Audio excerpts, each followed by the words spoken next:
حضرت عبداللہ ابن عمر رضی اللہ تعالی عنہ نے حضور اکرم صلی اللہ علیہ وسلم سے نقل کیا ہے کہ دلوں کو بھی زنگ لگ جاتا ہے جیسا کہ لوہے کو پانی لگنے سے زنگ لگتا ہے۔ پوچھا گیا کہ حضور ان کی صفائی کی کیا صورت ہے؟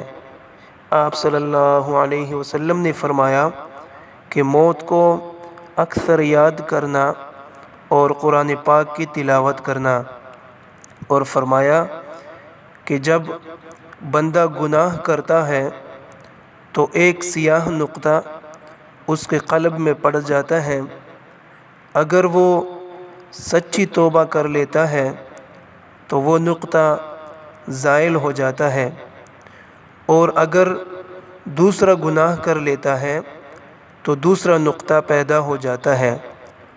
اسی طرح سے اگر گناہوں میں بڑھتا رہتا ہے تو ان نقطوں کی کثرت سے دل بالکل سیاہ ہو جاتا ہے، پھر اس قلب میں خیر کی رغبت ہی نہیں رہتی بلکہ شر ہی کی طرف مائل ہوتا ہے۔